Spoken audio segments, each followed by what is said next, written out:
ওদেরটা আর আমাদের ফারাক আছে। একটা কথা বলছি, নাগা সন্ন্যাসী হলেই বা তুমিও তো অনবরত কৃষ্ণ নাম করছো, মানে ভগবানের নাম করছো। মন্দিরে থাকে কারণ এদের সঙ্গে গোপাল মার সঙ্গে পার্থক্য। গোপাল মা হচ্ছে সংসারী, ঘোরতর সংসারী, একদম ঘোর, মানে পাকের মধ্যে কিন্তু জড়াবে না, কিন্তু জড়াবে না। আসল কথা। হ্যাঁ, সন্ন্যাসীরা আলাদা জিনিস। না না, আমি এটাই বলছি। না, তুমি যেটা বলছো নাগা সন্ন্যাসীরা, এদের তো এদের সঙ্গে তো ওটা আলাদা। কিন্তু তুমিও তো অনবরত ভগবানের নাম নিয়েছো। খিদে পাওয়ার ব্যাপারটা নিয়ে বলছি। কিন্তু বলছে, গোপাল মা বলছে যেটা সেটা আবার অন্য।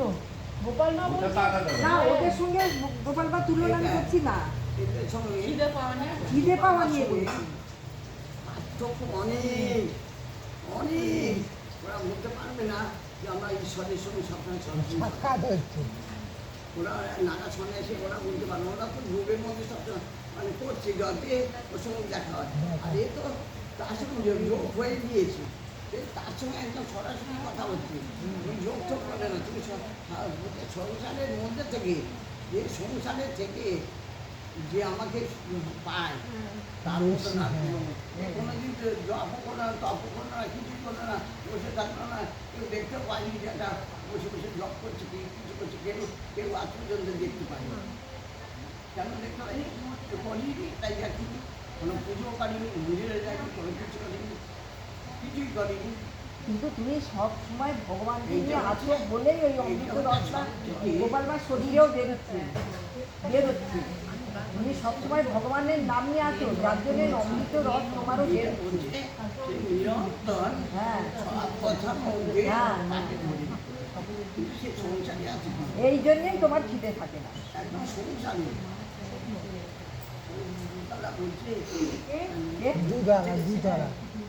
বলছে যে আমি ভালো আছি, আমি হ্যাঁ জানো, তুমি যে গরুকে দেখো, চারটে গরুর ঘর একা কেটেছি, কেটে ভাবছি সামান্য 10টা গরুর ঘর কষ্ট পাক, কিন্তু আমাদের সঙ্গে কষ্টই হয়নি, কিছুই হয়নি। এই জন্য বলছে সবাই দেখে হাত দেখানো হয়নি, কেন